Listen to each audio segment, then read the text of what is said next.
Hey, shh. Calm down. The show is about to start. Reese on the radio. Turn it up.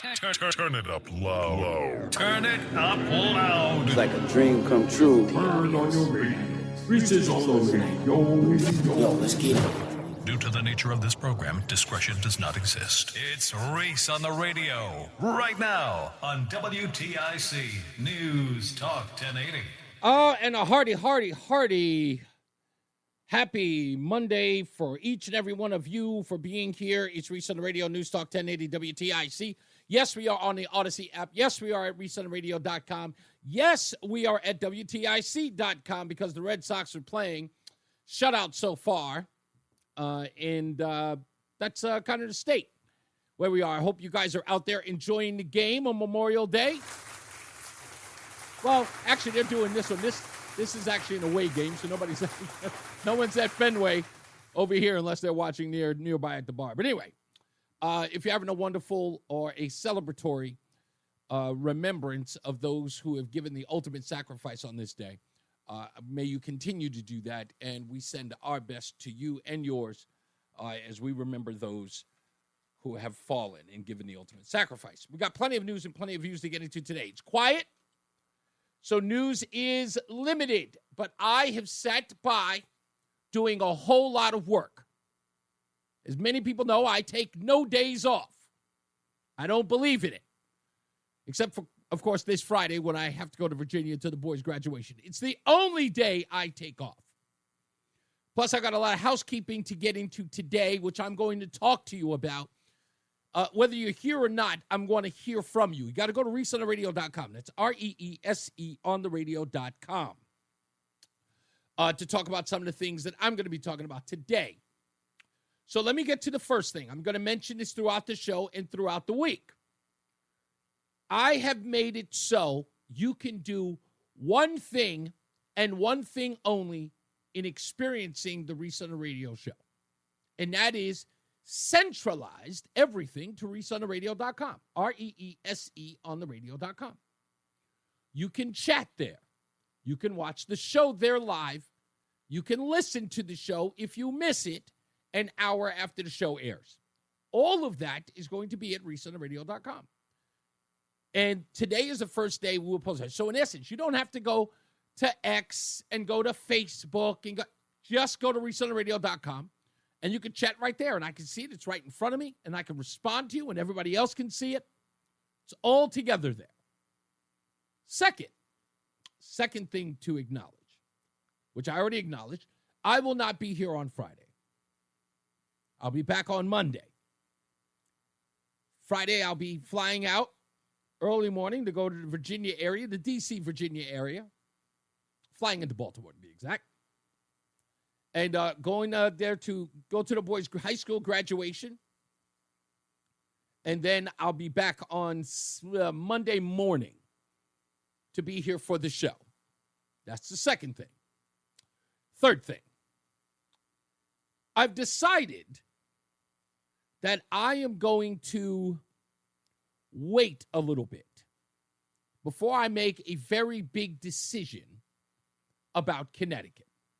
What do I mean by that?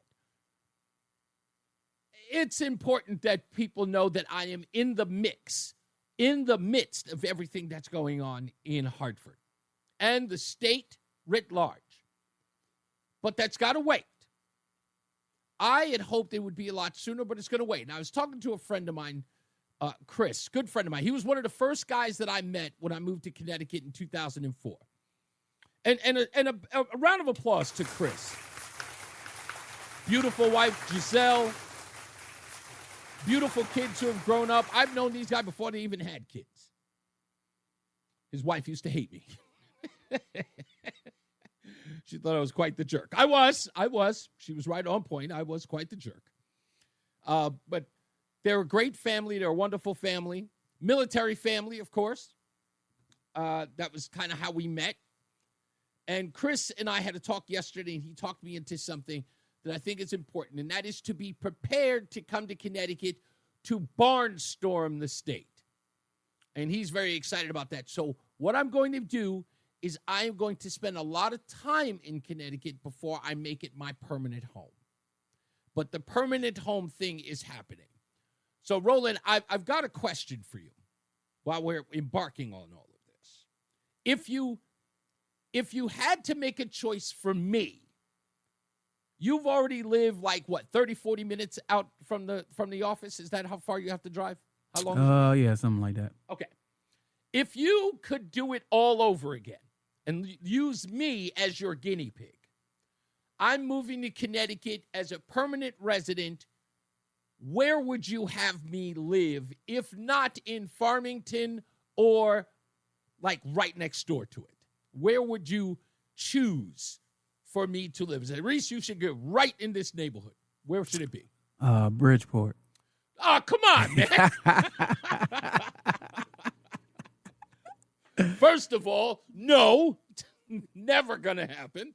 I would try, but no. No. Okay, if you had to pick a town, Rocky Hill? I wouldn't. Rocky No? Hill's a little dead out there. Okay, I don't mind. I like the quiet. Oh, if you like the quiet, then yeah, Rocky Hill? wouldn't be terrible. Okay, I think that sounds good to me. I've checked out a couple of places there, but I want to build a good nest egg. So here's the thing: I want to keep the house, right? It's in Texas. It's it's kind of my first house. It's my baby. I want to grow a little equity into it and then sell it off, but not now, right? I want to keep it, but the only way I can do that is if I build a nest egg so that I can do both, right? So I can rent in Connecticut before I decide to buy, you know what I mean? And then still keep the home if someone isn't going to be renting it. Now, I'll be honest with you. I'm not a big fan of the whole renting it out to somebody and then coming back and having to kick that person out. I almost feel like that's a headache. So I kind of want to keep it as a summer home. So are you going to Airbnb it? No, hell no. I told you I want no weirdos living in my house. None. But I'm going to bring my bedroom furniture all the way up to Connecticut. That's what I'm going to do. I mean, it's the only way. I'm just going to bring So you're just going to have an empty house down there with nobody taking care of the ground? No, somebody will be here. We have someone here now. His name is Warner.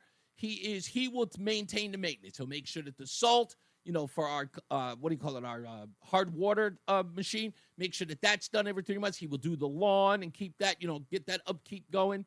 He'll water the lawn, things like that, and he'll just live here.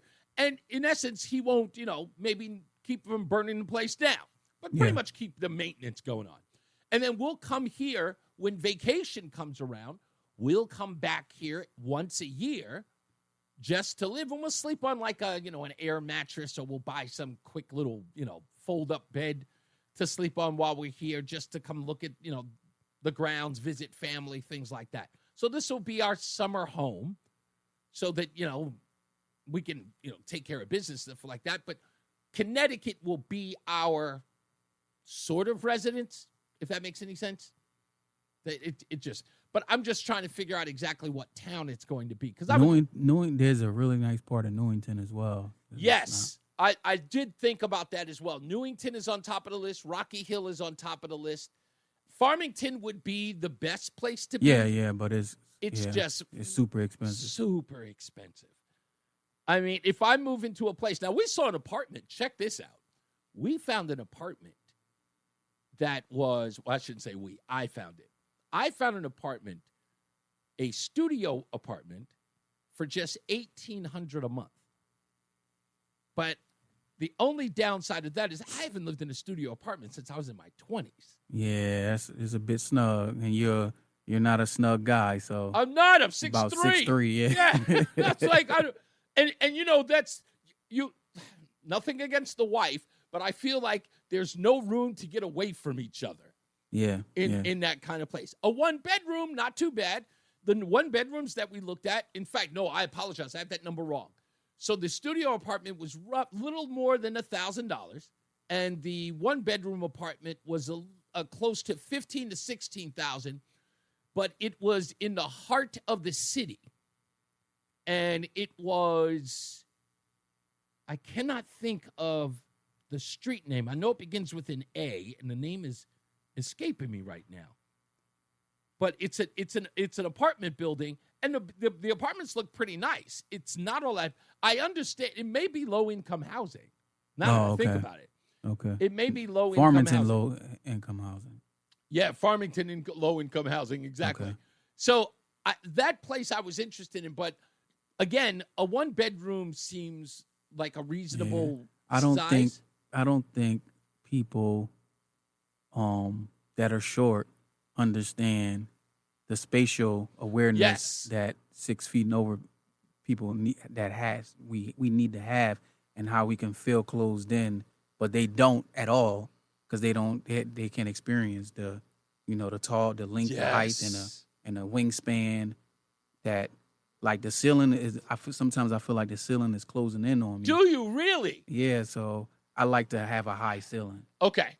So when you say a high ceiling, are you talking about like cathedral-like, or at least like No, 8 feet? that I can't reach up on Yeah, on my tiptoes right. and touch the ceiling, like something that make me at least jump up. I've had a few basement apartments with that situation when I was younger. That you could not only touch the ceiling, but you could almost bend your hand. It was that tall. It was like roughly. I'm 6'3", and the ceiling was roughly about 6'9". So like I was, I've had those situations before, but that was, I dealt with that because it was going through a divorce at the time, and living in a basement apartment was like a smart thing to do. It was like cost effective, and it was. For a long time, I spent like, I want to say $1,200 a month. Oh wow. Yeah, $1,200 a month on a rental, and that was like less than 10 years ago. Yeah, prices is outrageous right now. Yeah, it's insane now. Every place you look for is like $2,000 or more.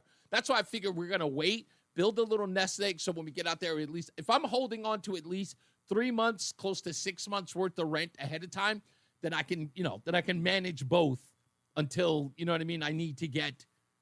Before I need to get to that point where I'm saying, all right, let's sell the house. Yeah. So I don't know. We'll figure it out. We're going to do something about it. So we've got the game going on. So we've got a long show for you today. Today we've got Canines for Connecticut Vets trainer. His name is Glenn Rodriguez. He's going to be joining us at about 5:40 this afternoon. We'll talk to him about the new campaign to get, is his name Artem? Yes, Artem. We're getting another dog named Artem to our Connecticut veteran, Paul. So Glenn Rodriguez, who's a trainer, will be here. We'll talk to him about how he prepares the dogs for these vets, which I'm very interested to talk about. In the next break, we're going to talk about, we'll do the opening monologue. And it's an apology to Connecticut Democrats. And I don't think they know that they are still fighting a 30-year war that's over. And we need to get into that. Also, we'll talk about Mayor Brandon Johnson. This weekend, being Memorial Day weekend, the unofficial start of the summer, decided to celebrate Happy Africa Day. What that's about, I have no idea. Jen Psaki's in the news. Also, the stupidest thing I read today, speaking of talking to Glenn Rodriguez, a list has come out for the dangerous dog breeds. And if you haven't heard this, wait until you find out who the number one or which dog on the dangerous dog breeds makes number one. My wife is in the, what's the name? Do you need me for something? You need my phone. Okay, you just want my telephone. Is that what you're asking for? Is that so you can make a separate phone call because you're on hold? Okay, there. You just need my phone. You need to go through my photos or something, my secret emails and things. Okay, all right, the wife said, whatever. Okay, she now has my phone. I don't know what that's about. We got plenty of news and plenty of views to get into. Jason Catarina is here with weather. Mark Christopher is here as well in the BPS Traffic Center. And who's it? I always forget his name. Shapiro, right? Yeah. Is it John Shapiro? Don Shapiro? It's Don. Eve. It's Dave Shapiro? Yeah, maybe it is Dave Shapiro.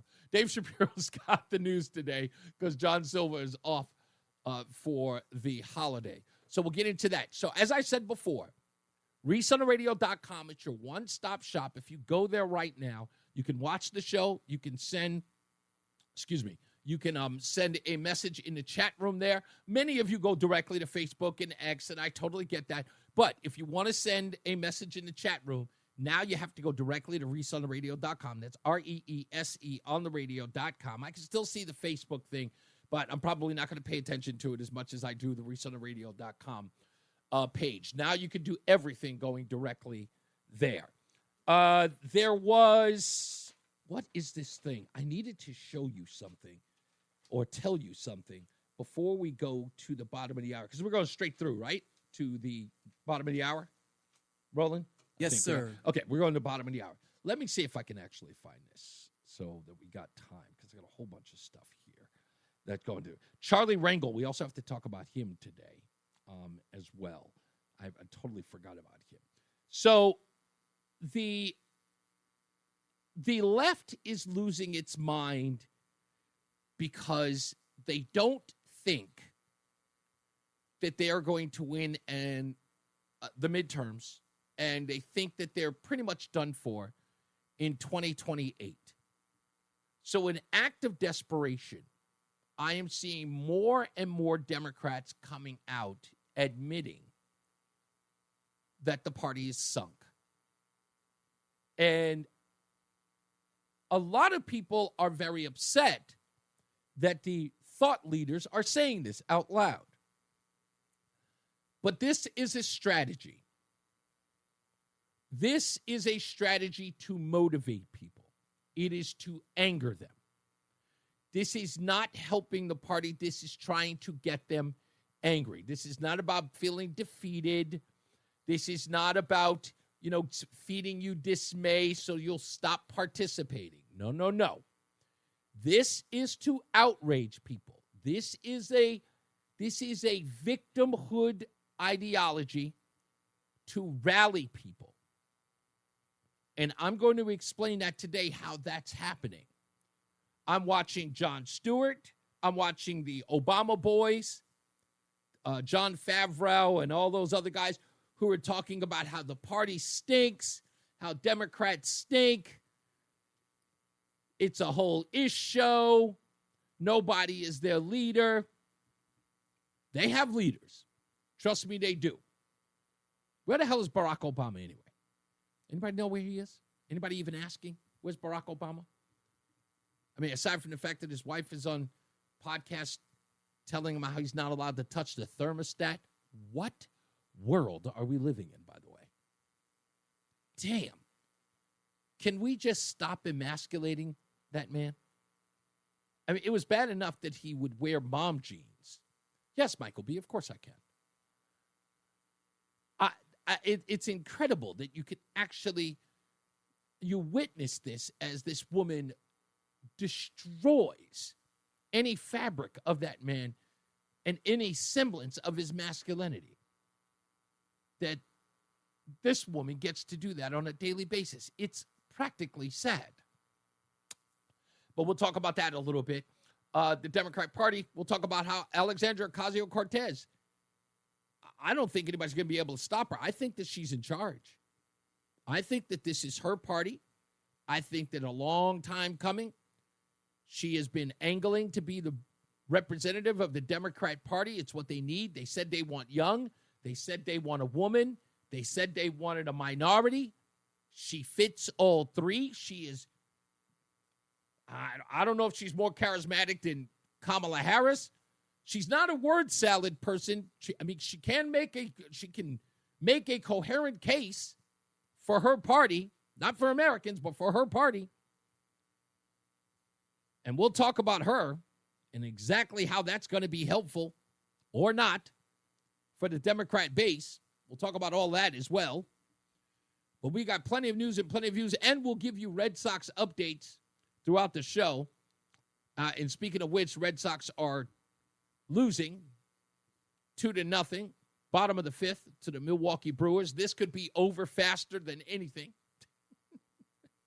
They want a brain-dead hooker.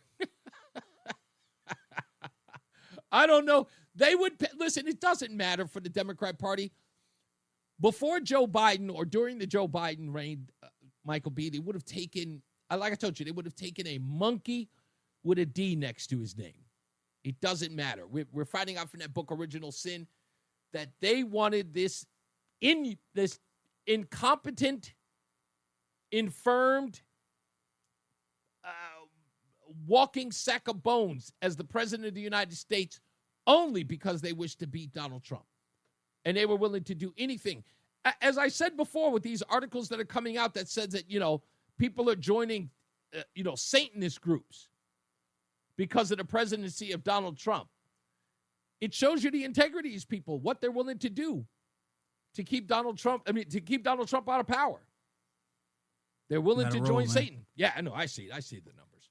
Let's take a break. We'll get our first check of news, and we'll be back with the opening monologue. It's Reese on the radio on NewsTalk 1080 WTIC. Reese on the radio, making sense of the news. Yeah, even when it makes no sense at all. Now on WTIC, NewsTalk 1080. All right, we're back. It's Reese on the radio on NewsTalk 1080 WTIC. Gosh, I had to turn that up a little bit. I can't even hear myself. Anyway, I looked this story up because it's often talked about, but people really don't give this man his proper due. This guy by the name of Hiru Onoda. Hiru Onoda. Those of you who do know your history, you will recognize his name. He is the guy who's attributed to the story of a man who continued to fight in World War II after 1945. It's a Japanese soldier who served as a second lieutenant in the Imperial Japanese Army. He was one of the last Japanese holdouts. He continued fighting for nearly 29 years after the war ended in 1945. Continued to carry out guerrilla warfare on Lubang Island in the Philippines until 1974. Hiru Onoda. Why would I mention him? Well, because I think that the state of Connecticut is littered with Hiru Onodas. They continue to fight the Democrat fight here in the state of Connecticut. They continue to apply the same Democrat ideas long after the war is over. They don't even recognize the war for liberalism has been lost because it is completely out of sorts now. More and more Americans are identifying with conservatives, if not conservatism, but are coming out as independents. They are abandoning the Democrat Party and liberalism. But Connecticut continues to hold on, like Hiru Onoda. And regardless of that, what they also fail to realize is that holding on to that liberal ideal, like Hiru, the benefit that Connecticut has, that Hiru did not, is that Connecticut can see what liberalism has done to New York and to Chicago, Indianapolis, Detroit, Los Angeles, San Francisco, Seattle, Atlanta, Baltimore, Philadelphia. Need I go on? They all are failures as cities. And yet Connecticut overall continues to go down that path, continues to fight on Lubang Island. That's what's happening here. They think that they are fighting for good, but they refuse to give up. When they finally do, no, they don't believe it. Let me give you this statistic. I found this out today, and I thought both of these statistics are crazy. Do you know that in Hartford, Connecticut, the African-American population halted in 1990? It has seen no significant growth since the 90s. It has remained and maintained the same amount for over 20 years. There used to be a population in Bridgeport, Connecticut of 50,000 African Americans.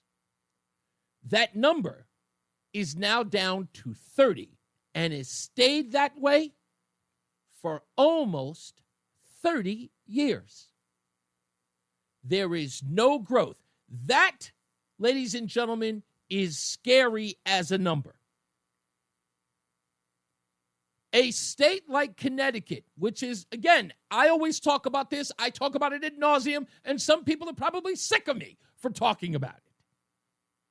And that is, growing up in New York, Connecticut was the promised land, the brass ring.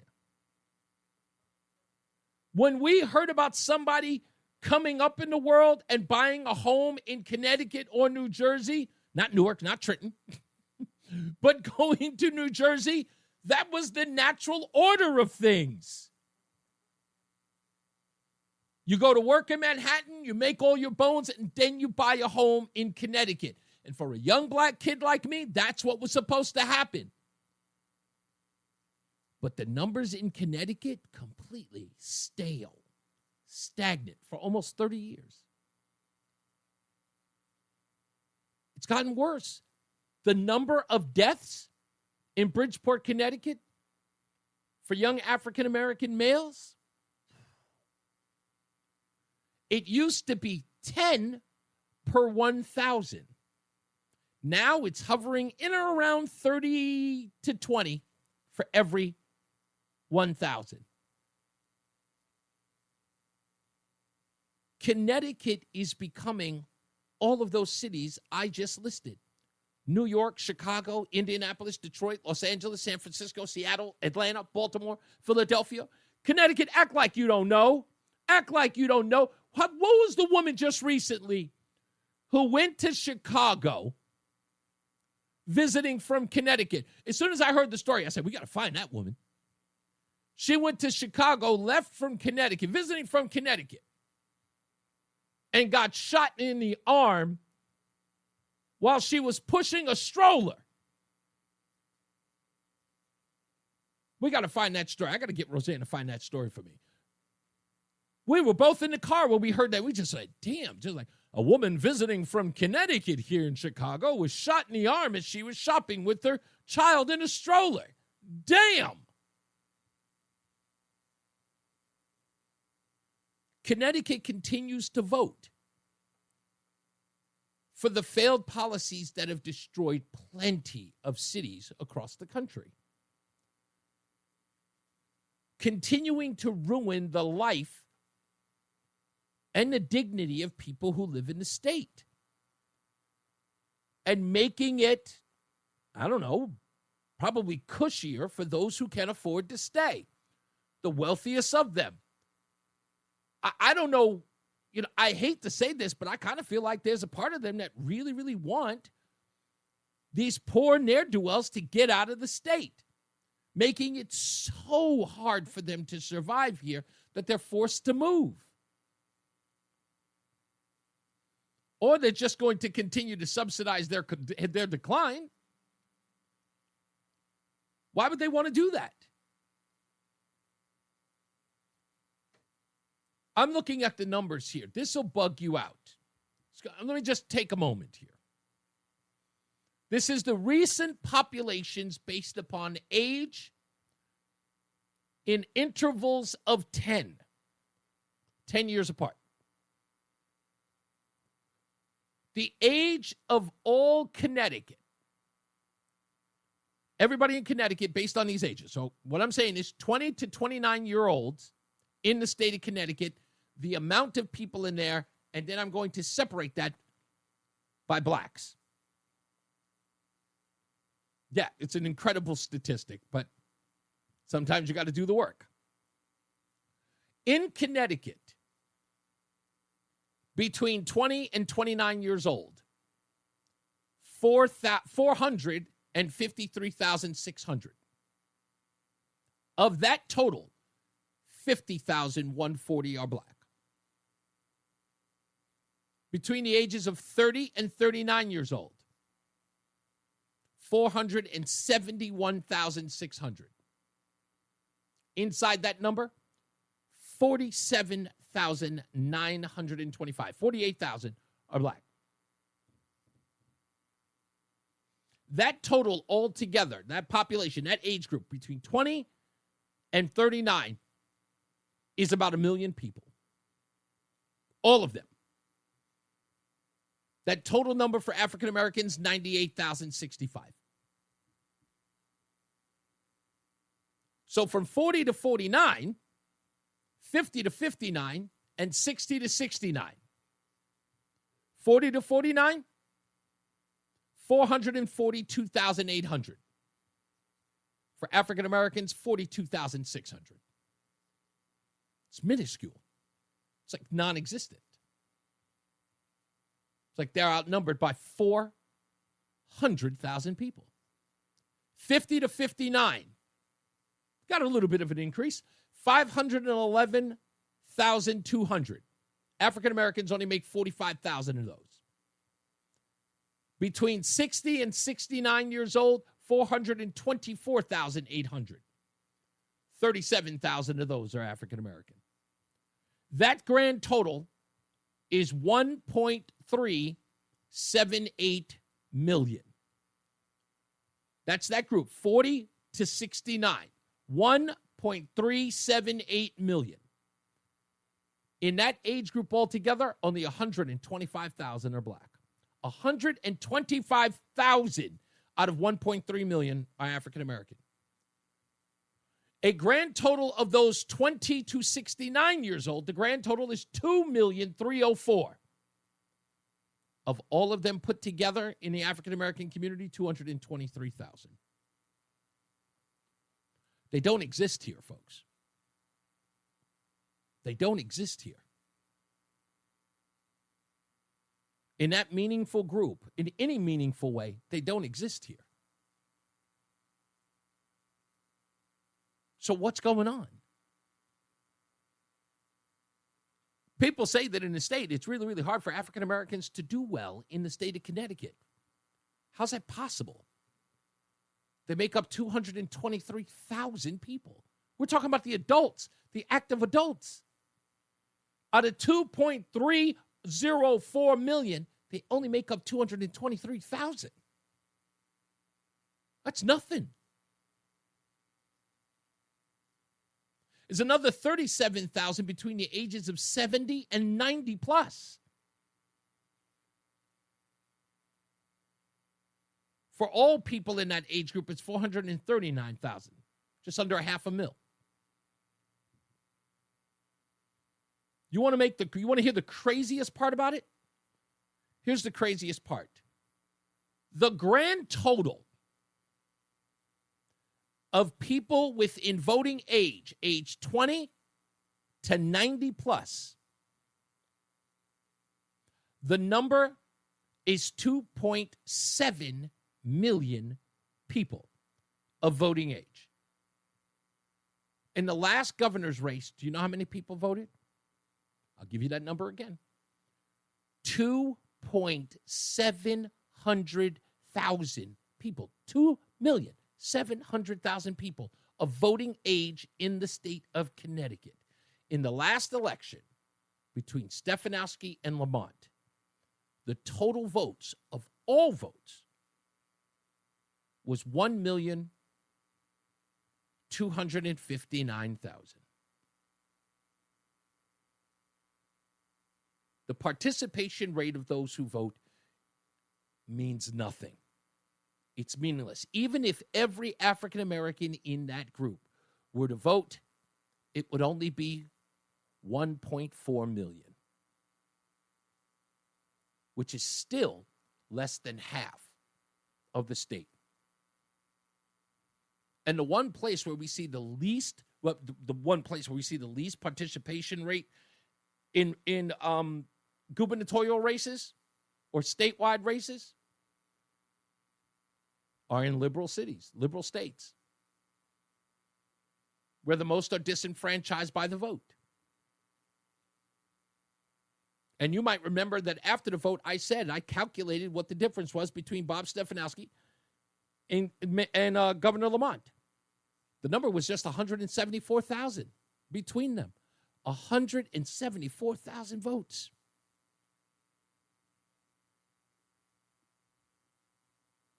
Michael B. says you're not counting the dead folks that vote Democrat in Connecticut. That's amazing. You know, that would probably help. Michael B., even with that, let's be less than generous. Even if it were 50,000 people who were dead who voted in the last election, think about how many people who didn't participate. It would be like saying there are over 1 million people in the state of Connecticut in voting age that had felonies and lost their privilege to vote. That's impossible. There's no way that's true. No one cared enough. No one worked hard enough to get people out there. It's not like it isn't, like it's impossible. If you know that well over 1.5 million people are not participating in the statewide vote for governor, when you know that more than half of the people in the state did not vote, and this place is overrun by Democrats, it's the bluest of blue states, says a lot.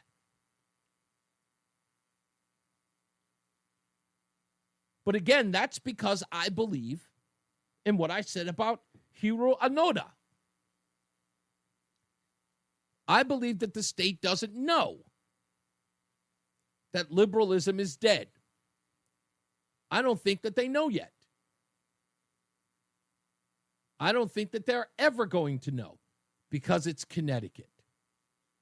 Maybe it's because they don't have any news. Maybe because it's, they've only got WTIC, maybe a couple of other smaller stations.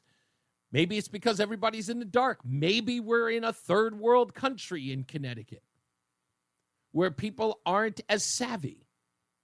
It's possible. It's quite possible that people are not as savvy. And it'll continue to be that way until people start waking up.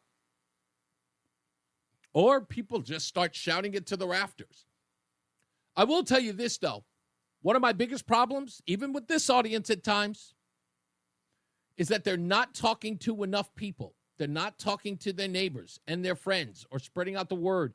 They're keeping that stuff to themselves. One of the first things I remember during the holiday store, when I got into town, I remember this woman leaning into me.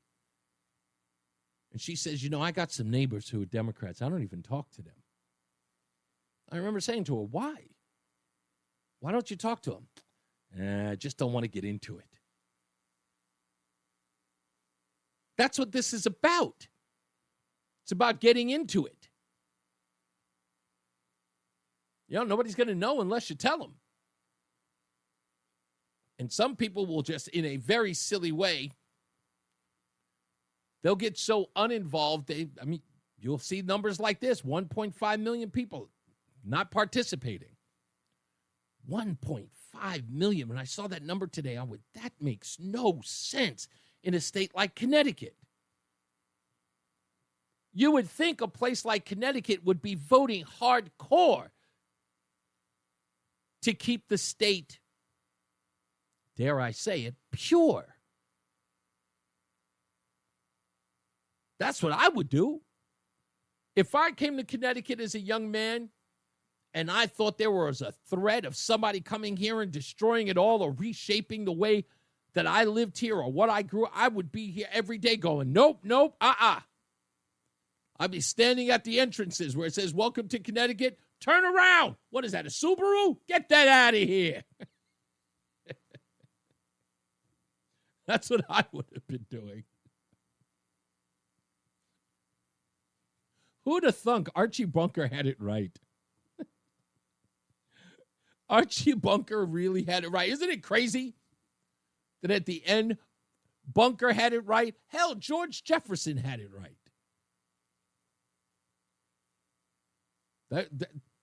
I don't know. Like I said, Everybody else was screaming and hollering about why this state is the way that it is, but I think I finally figured it out. I think I've really, really figured it out. And that's because they willingly, or I guess they're willing, I should say, to stay in the dark. I think they want to stay in the dark and continue to fight for their own demise. Look him up. Hiro Onoda. 30 years fighting a war that was over. That sounds like the Democrat Party to me. Because even after the last election, they're still fighting for gender equality and DEI, CRT, transgender rights. Doesn't matter what kind of bombs go off. Doesn't matter how much destruction takes place. Still voting for the same thing over and over again. I don't think it's delusional. I think they're just crazy. That's just my view. Anyway, we got plenty of news and plenty of views coming up. Don't forget our guest at the end of the show. Maybe, well, if that game starts going so fast, I'm going to check out the score. Speaking of which, let me get to that now. Oh, wow, we're at the bottom of the seventh? No, we're at the top of the seventh.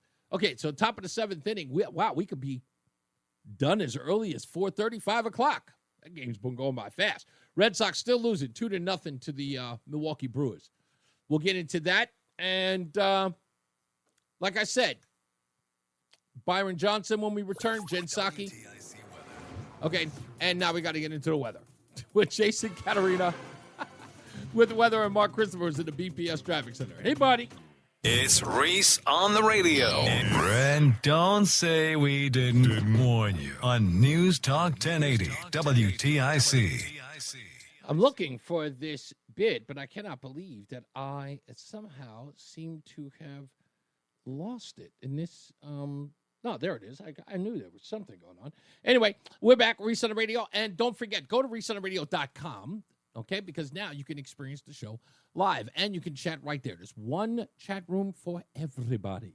Just go right there. You don't have to go to X. You don't have to go to Facebook. You don't have to go to anywhere. You just go right to reasonoradio.com. It's a chat room right there where you can watch the show live. And, of course, you can get the audio version of the show whenever you like with limited commercial interruption as well. And don't worry, that's going to change anyway because you're going to be able to get it on the Odyssey app come very soon anyway. All right, so with that, what is it? Okay, I've got less than a minute. When we come back, what did Brandon Johnson do to embarrass himself again? There's no wonder why this guy has a 7% approval rating. What he did this weekend, everyone's talking about. I don't know why they don't just recall him, but I know he's going to get sued by the Trump administration because of his practices. We'll play that if you haven't heard it yet. How did the mayor of Chicago decide to celebrate Memorial Day weekend? You'll be astonished when you find out just shortly. So stick around for that. Plus, we've got the most dangerous dog breeds in the stupidest thing I read today. Because I could have told you this. I could have told you I didn't need study. I needed no study. And the least dangerous, I can't believe this dog actually made the list. He shouldn't even be on there. And it's just absolutely insane. Anyway, let's get another check of the weather and traffic. Jason Caterina's got weather, and Mark Christopher's in the BPS Traffic Center. How we doing this Memorial Day, Mark? We're doing great. Weather's great. President of the Chris Murphy Fan Club, Reese on the radio on News Talk 1080 WTIC. And we're back. This mayor of Chicago, again, Connecticut, take notice with everything that's happening here. I would love to just be in a room talking to a Democrat and just ask him, what do you make of Brandon Johnson?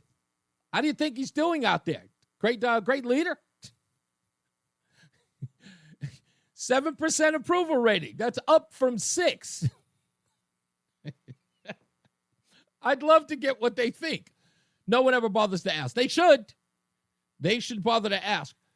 So, of course, Memorial Day weekend. Huge weekend. Memorial Day. Aside from the fact that it's, the surface people, it's the unofficial beginning of the summer. But again, it's Memorial Day. And what did Brandon Johnson decide to do this weekend? He decided to do this.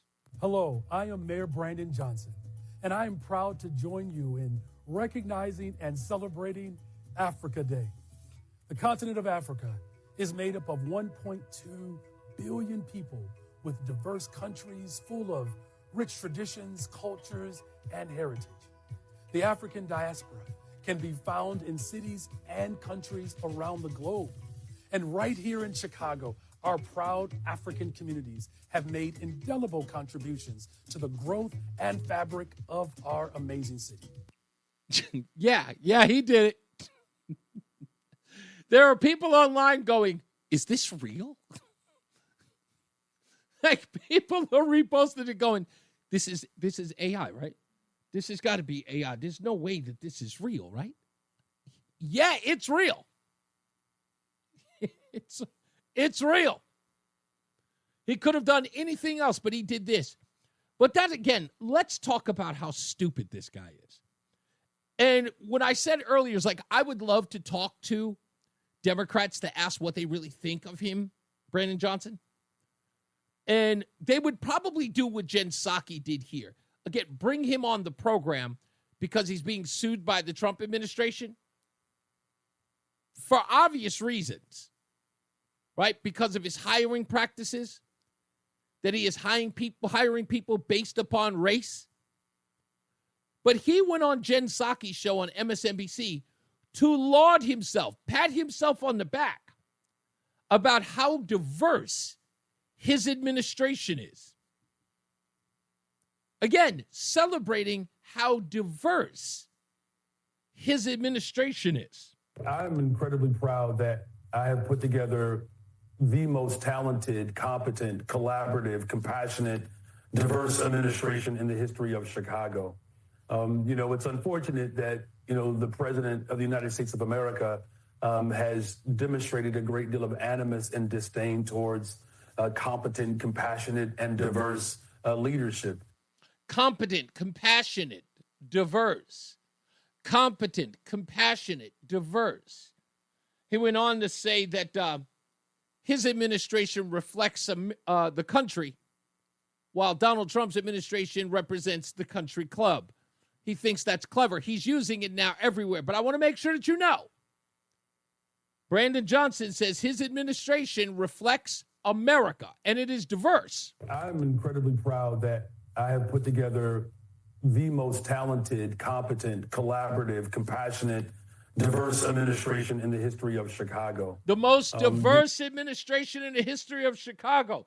Here's him at one of those churches in the neighborhood talking about his diverse administration. The only thing that the mayor talks about is the hiring of black people. When you hire our people, we always look out for everybody else. We are the most generous people on the planet. I don't know too many cultures that have play cousins. And so Business and Economic Neighborhood Development, the deputy mayor, black woman. Department of Planning and Development, black woman. Infrastructure, deputy mayor, black woman. Chief Operations Officer, black man. Budget director, black woman. Senior advisor, black man. Yeah, that's diverse, folks. Look how diverse it is. Black, black, black, black, black, black, black, black, black. Not one white folk in there. Black, black, black, black. Everybody black. Again, talking about the most diverse. Is that what they think this is? Is that how stupid these people are? Diverse means no whites. Again, his words, not mine. I don't need to explain this to anybody. But that's this guy. Africa Day. That's what this guy is. Boy, it makes you long for the days of Lori Lightfoot. At least she was openly racist when she said, I don't want to talk to any white reporters. Oh, boy, did that go over like a lead balloon. She refused to talk to white reporters. That's just it. And again, remember, that's the part I have to admit is crazy to me. to hear someone say this openly, that the country is racist and bigoted, and then at the same time watch these people on television and in interviews and everywhere talk about the so-called oppressor in ways you could never get away with it in the 50s, the 40s, the 60s even. People on television and anywhere else talking about white people, white women, white men in the most disparaging of ways, saying that this is the most racist we've ever been, or the country's ever been towards black people, while they openly malign a group of people on television everywhere and don't suffer the consequences they would have when it really was a racist and segregated country. Can you imagine if Joy Reid were alive in 1955? Selma. Do you know what it would be like for her? You would have never heard of Joy Reid. She wouldn't have made it out of Selma. None of these people would have survived. Even listeners of this show, from Don to Bob to ATS, these people wouldn't be able to get away with the things that they're like. They've got the privilege to talk about people or other races as openly as they want to and still call this a racist country. It's so racist you can malign another race to their face. It's such a racist country you can talk about the bigotries that have been pushed against you and force people to adhere to them, acknowledge them, and bow down in white guilt to them. A time in the world where never that could have happened 50 years ago. Victimhood can be worn on the sleeve. A day where the mayor of Chicago is black, every cabinet member he has is black, and he gets on the internet and celebrates Africa Day. Racist country. It's so racist. Whitey has to sit there and listen to us celebrate Africa Day. We have to sit around and be lectured by people about the 1619 Project, how bigoted it is. Michael B. says Lori Lightfoot had a face that only her mother could love, and only on payday. Only on payday. Oh, goodness gracious. What's going on, Ralph, on this Memorial Day? How are you, sir? I'm doing good. You have a serious problem, Reese. What's that? And your problem is you don't understand that diversity is one thing to one person and a little bit different to another person. Yeah, I'm still trying to figure out exactly what the difference is. Yeah, well, when you come up with the answer, please let me know. The main reason I called, I was listening to one of your state senators talking last week about the budget and how they're trying to bring it under control and state spending. And then he criticizes Doge, which is trying to do the same thing for the federal government. So these clowns are, I mean, they're such hypocrites. It's just kind of hard to believe that these people get elected to public office. And that just happens in Connecticut and other totally democratic states where no matter how bad they are or what they do, the people don't vote for, they vote for a party and not a person, and that's sad.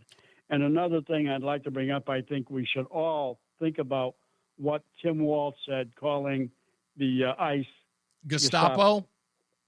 Right. Yeah, he's got a lot of backlash for that. Look, there's no higher office for Tim Walz. That there's no higher office. There's nothing. He is going to get laughed out of politics before you know it. The albatross of Tim Walz was the Kamala Harris campaign. And right now, the only reason why they're giving him the amount of time or, I guess, a TV time that they're giving him is because who else can they lead? Who else can they go to? The party is sunk. The party is filled with losers. They are trying to establish somebody who has a voice in the party. And because no one does, everybody has a voice. Right, but here's a man who put Tampax machines in boys, exactly, young men, bathrooms. Now, let me ask you a question. You're a pretty sharp guy. How many young men do you know that has a menstrual cycle? Not a one. Not a one. Like I said, his whole campaign, his whole rhetoric right now is trying to keep someone afloat by giving Democrats, well, we've got a bench. This bench is horrible, and they know it is. Kamala Harris, absolute joke. The fact that Kamala Harris is still allowed to give speeches somewhere and collect a paycheck while Joe Biden wallows in self-pity, it amazes me to this day, but that's where we are. Thank you, Ralph. Let's get to Pat in Bristol. Hello, Pat. Patty, hi, Pat. All the men of all the men whose name comes to mind on Memorial Day, who's the first among them, the first and foremost? When you think of the men that Memorial Day is for, what men come to mind first to you? Are there special names from your past that for the guys who gave it all? I would always, my grandfather did not suffer, he did not die in combat. But when I do think of Memorial, forget about him. He has Veterans Day, Reese. He has Veterans Day. That's right. I'm a veteran. I don't want to hear anything about my service on Memorial Day. I totally understand that. I would think of, I always go to World War II just because, I guess my affinity for my grandfather is always World War II. So I would always say to those who lost their lives, Pearl Harbor for one, Normandy, of course. I always think of them. That's my go-to, specific I guess. Men. I don't have a specific. Let me give you mine. I don't have a specific. Please do. Let me give you mine. Michael P. Murphy. Google Michael P. Murphy. Okay. Penn State graduate. Okay. Penn State graduate, Navy SEAL. Mm-hmm. Read his Medal of Honor citation, and if you can get through it without shedding a tear, okay, you're an animal. We all know you're an animal. Try to get through a Medal of Honor citation for Michael P. Murphy. He has a battleship named after him. It was made up in Maine, I believe. Yeah, Michael. There's another one, Whitney T. Ferguson. But let me give you one, Vernon, Connecticut. There's a road called Whitney T. Ferguson Memorial Highway, right near the Vernon exit where the visiting nurse office is up there. Google Whitney T. Ferguson III. Whitney, you can spell that. T is in Tom. Ferguson, Ferguson, the third of Vernon, Connecticut, and then read his story. Let me read Murphy's real quick, if I could. It says Murphy was killed on the Michael P. Murphy. Yeah, Michael P. Murphy was killed on the 28th of June, 2005, during Operation Red Wings. He had left cover and moved to a clearing away from the mountains, exposing himself to the enemy fire in order to obtain a signal for his satellite phone to contact headquarters, relay the situation, and request help. He dropped the satellite phone after being shot, but managed to pick the phone back up and finish the call. Murphy signed off saying thank you, then continued fighting from his exposed position until he died from his wounds. On 4th of July, 2005, Murphy remains were recovered by a group of American soldiers during a combat search and rescue operation and returned to the United States. On the 13th of July, Murphy was buried with full military honors at Calverton National Cemetery, my son's birthday. They made a movie about that, Reese. Yes. There's a major motion picture made about his heroism. It's kind of like call and talk radio. He made the call, right? Mm-hmm. I make the call. You want to be heard. You don't want to be suppressed or banned, right? Nobody wants to be suppressed or banned, right? You don't ban or suppress anybody, do you, Reese? I try my best, sir. I don't ban anybody, but I have had to shut some people down. Thanks for working on Memorial Day. My pleasure, sir. Thank you, Pat. I appreciate the call. You have a wonderful one. Thank you, sir. Yeah. Wow. Yeah, I do know this story. In fact, as soon as I saw his face, I went, oh, yeah, I do know Murphy. Yeah, good job there. Good job there. Medal of Honor. It would be crazy for him not to win that one, not to get that award. Let's come back in a bit. We'll get some weather and traffic. I've got to play some Jen Psaki stuff. Oh, yeah, and we'll do the dangerous dog breeds. And which one came in number one? You won't believe it. Let's get back to weather and traffic with Mark Christopher in the BPS Traffic Center. Stay locked in. Reese on the radio is on WTIC News Talk 1080. All right, let's do it.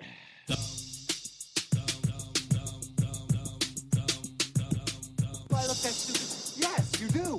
Stupid as can be. This could very well be the stupidest person on the face of the earth. So they put out a list of the most dangerous dog breeds ever. The most dangerous dog breeds ever. And I looked at this list and I said, no.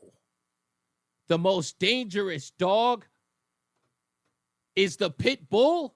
Who would have thunk it? I wouldn't have thunk it. These are the most dangerous dog breeds ever. I'm not kidding you, folks. I'll start from 10, work its way up. And again, there are more than 10 dog breeds out there. So the fact that number 10 actually showed up on the list blew my mind. The Labrador Retriever. Labrador Retriever had 136 incidents between 2021 and 2023. 136. Yeah, severe bite rate of 8.82%. Got a danger score of 38.6. 100 is the top. Number 9, a Mastiff. That only had 19 incidents and had a danger rate of 39.4. The Doberman Pinscher. The Doberman should have been higher on this list, but it's not. That's number 8. The Cane Corso. I don't even know what that is. Somebody's going to have to tell me what that is. I got to look it up. The Australian Cattle Dog. Okay. The German Shepherd Dog had 252 incidents between 21 and 23 in 2 years. 252. Number 4, the Rottweiler. That one had 51 incidents. Boxers. Number 3, a Shepherd. And I'm not sure if that, again, it's a Shepherd, so it's not a German Shepherd. It's a Shepherd. Okay? Shepherd. Think it's different from that. 227. And the number 1 was the Pit Bull with 579 incidents. 579 incidents and a danger score of 90. Danger score of 90.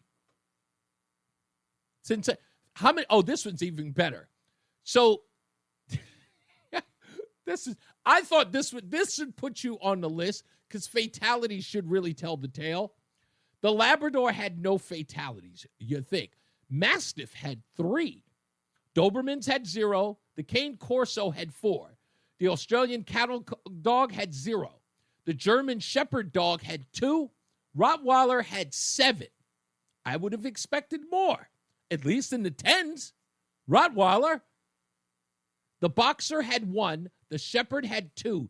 The Pit Bull, folks, had 61 fatalities. 61. All of them took place. All of them took place on rap videos. All of them, every single one of them. I'm just saying. Again, Pit Bull, most dangerous breed. I've only been saying it for 30 years. You know? I keep telling people those things are dangerous. But people say, no, they're really not as dangerous as you think. Yeah, sure they aren't. They're not as dangerous as you think. That's a lot. Let's get to Jason Caterina and Mark Christopher's in the PPS Traffic Center. Mark, is this, come on, the Pit Bull had 570. There he is. The fifth, Mr. Worldwide. not that pit bull. The only thing he ever did fatal was put out music. You like Mr. Worldwide? Not interested. Okay, so the pit bull had 579 total incidents. Of those 579, he had 61 fatalities. 61. Whoa, that's not good. That's not, and it, again, that's no joke. Talking about it's the number one, like the most dangerous dog breed between the years of 21 and 23. And the people, and I get so many people saying, they get a bad rating for, because people don't really know them. Well, I want to wish my Labradoodle, Oliver, who doesn't have a mean bone in his body. He's 11 years old today. The little boy is 11. Oh. Can't believe he's 11 already, but yeah, he's celebrating his 11th birthday today. So, well, happy birthday to you, little Oliver. The self-proclaimed love child of Rush Limbaugh. They're running a strange program, y'all. Reese on the radio on News Talk 1080 WTIC. Yeah, I got people in the chat room telling me, why wasn't a Chihuahua on the list? I would have agreed with that, too. I got bitten once by a damn Chihuahua. Them vicious little animals. I don't like those little ankle biters anyway. They're the ones that go after you. They got the little Napoleon complex going on. I've always freaked out by those dogs. That's insane. Let's talk to White Mike, who's calling from Florida. Hello, sir. Oh, man. Well, you talked about some of my favorite subjects already. I mean, you talked about crime in New Hampshire, or not in Connecticut, and why Connecticut's go downhill. And I mean, it's clear that's what happened in Connecticut is what happens everywhere. Yep. And it's the same group of people that caused the crime. So I'm not going to talk about that. Did you see, I know you did you see the interview that went viral with Kash Patel and Dan Bongino? With Bartiromo. Yeah, when Bongino said, Epstein definitely killed himself. Trust me, I saw the files. You can believe me, right? Yes, and it did not go over well. Well, and MAGA's freaked out, and they're saying, oh, well, Dan's, now Marco Rubio's more MAGA than Dan Bongino. And what these people, and I admire their optimism, what they don't understand is we are never going to get the Epstein client list released. No one's ever going to face any charges, which is odd when a woman's in prison for sex trafficking, and yet nobody who partook in her services is even being prosecuted. Isn't that wild? That is, again, the most simple way you could put this, is that there's a woman behind bars for a crime that no one else has been prosecuted for. Right. And what these people, these gentle souls don't understand is the reason this list has not been released is because those people are still useful to the deep state and the intelligence community. If they're prosecuted, then all the money and effort that Epstein and the Mossad and the CIA spent honeypotting these people is wasted. They're not any less blackmailed now than they were 5 years ago. So these people are still under the thumb, and my God, it could be, congressmen and senators, and we know ex-presidents and billionaires and castles in industry and famous people. They're not going to destroy their investment by prosecuting these people. They're just going to keep using them. Yeah, exactly. What did Fabulous say in 2002? If you can't be used, you're useless.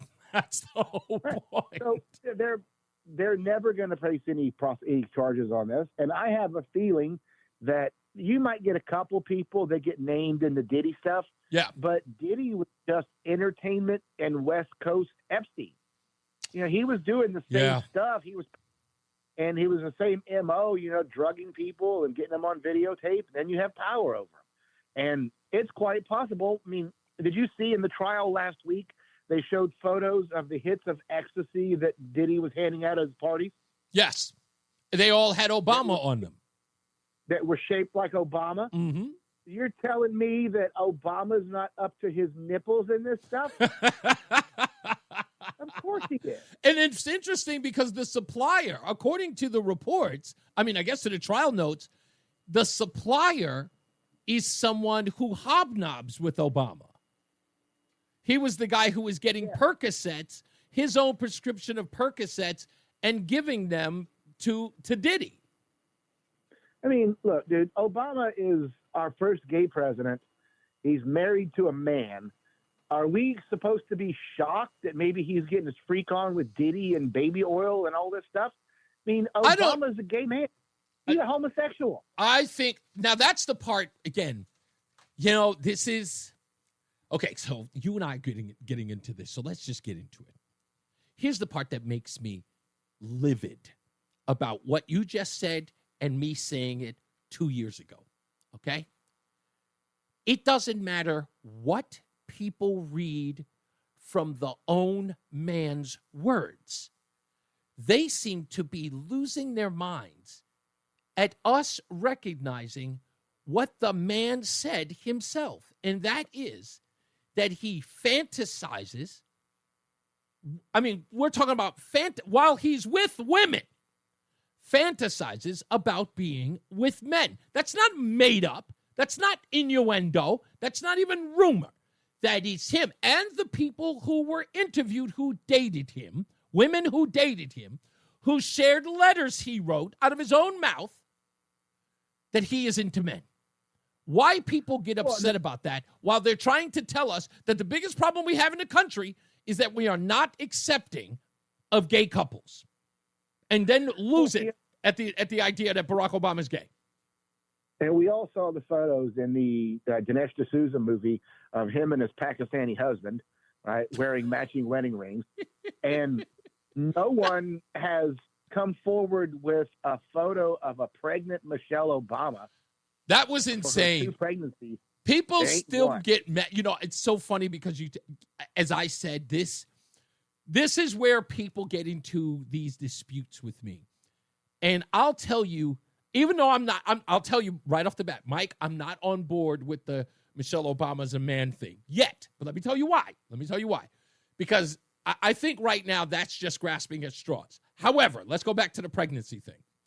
And this is, again, I look at this as I would a normal human being. Since I have been a toddler, like since I could speak English and notice shapes, sizes, shapes and photographs and things of the world, every woman who has ever been pregnant at some time in their life has a photograph of when they were pregnant. Not as proof of life, but to show, if not brag. It's like men who brag about how long it took them to drive interstate. Women always show a pregnancy photo. They just do. Look how big I was. More than they pose for photo sessions now. While exactly. They're showing off their body. It is a rite of passage for a woman to have a photograph of their pregnancy. Not even as proof of life or proof of pregnancy. What they like to show is how big they were, where they carried. Oh, this is when I was 6 months pregnant. Look how big I was. Again, it's like when men talk about driving from New York to Florida. Hey, I did it in 15 hours. It's that kind of thing. And you know, I'm grasping at straws. I was kind of on the fence until I saw the video of Big Mike Obama dancing on Ellen DeGeneres' show. Yes. With the floppy doodle flopping around in the white pants. Yes. That's not a female, bro. I'm sorry. That's not a female. That's are a man. Are you certain that it's not just, you know, the shadow inside the studio? Like, do you think? there was a sausage-shaped object flopping around there. So yeah, it's a man. I will go to my grave saying that's a man. You stand by that. I've seen the picture 1,000 times, and every time I see it, I go to myself. At one point, I had to stop watching it because I was just like, "What is there? Something wrong with you? What are you doing?" But I look at it because I'm just looking for any excuse to disprove that photo, that video. I need to disprove it. I'm like, no, people are seeing things. They're making too much out of nothing. But I've seen it 1,000 times, and I have to admit, I've got no explanation. I'm without it. I'm without an explanation. I'm so stuck on it. I'm stuck on it in the sense of going, okay, you know, at this point, it's a guilty, prove me innocent situation at this point. You know who else was stuck on it? Yeah. Barack Obama. That's just, again, it's wrong. It's wrong. Hey, but I will tell you this. Michelle Obama, she's a lying something or other anyway. And I don't know. I'm not sure.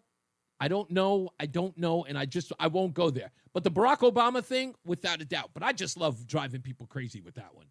Telling people out of his own mouth, he said, I fantasize about other men. Talking to his girlfriend, writing her letters, talking about fantasizing sexually about other men. And we're not supposed to say that he's gay. Like, we're not allowed to do that. He says it, and it's our problem.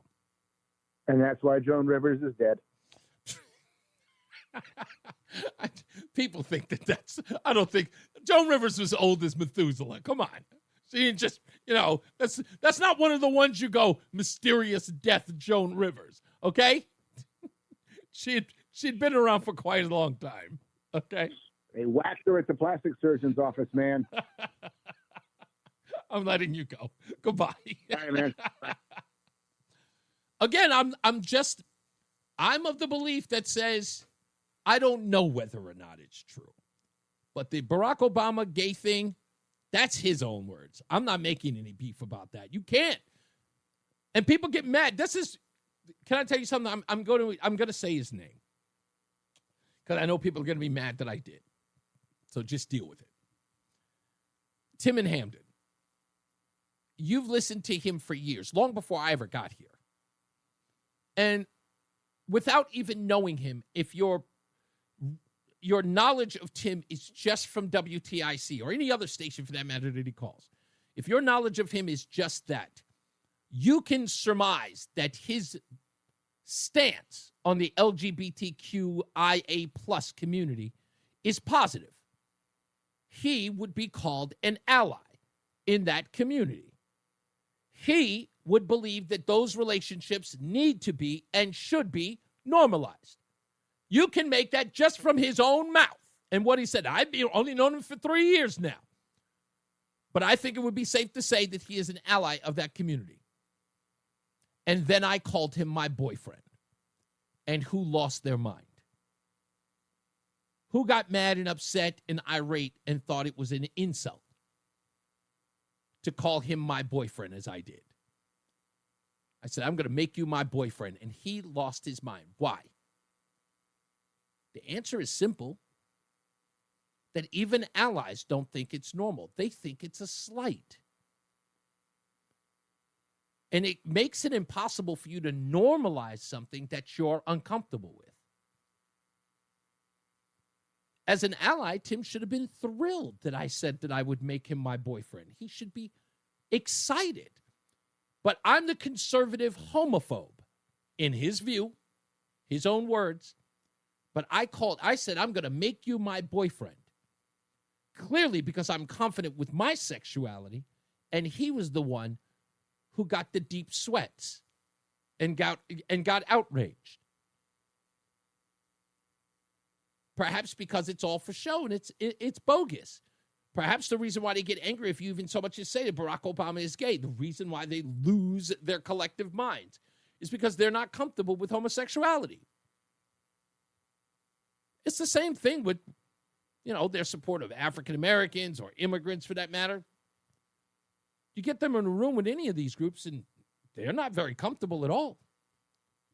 They're lying. They're lying their behinds off. Bunch of liars. But, what can you do? You can't do much of anything. 5 o'clock hour at 5:40 to be exact. Canines for Connecticut Vets trainer Glenn Rodriguez is going to be here. We're going to talk to him about Artemis. Or is it Artemis? I'm saying his name wrong. I apologize.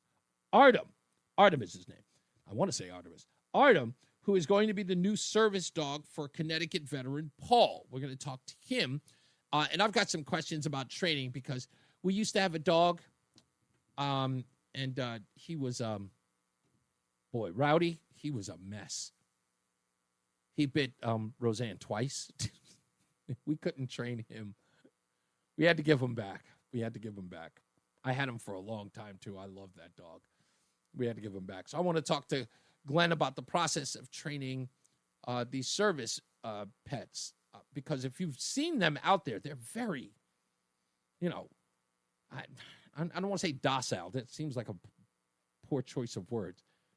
But they're very reserved and quiet, dignified even. And they always seem to be like on point. They're looking around. I want to know what that process is like. So we'll talk to Glenn Rodriguez at 5:40 near the end of the show. And, of course, we'll promote that. In fact, in the next break, we'll talk about how you can donate to Connecticut Canines for Connecticut Vets. And we'll talk to Glenn about that as well. What else do I have on? Oh, we got to talk about Charlie Rangel. Passed away at 94. I've got some great audio of him. Jen Psaki's coming up. I've got an interesting hypocrisy-laden audio of Jen Psaki when we returned. Let's look at the score to see when we're coming back.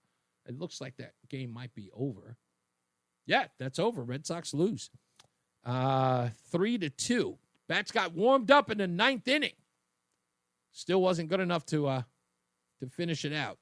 So that's sad. So when we come back, we'll be on the regular network.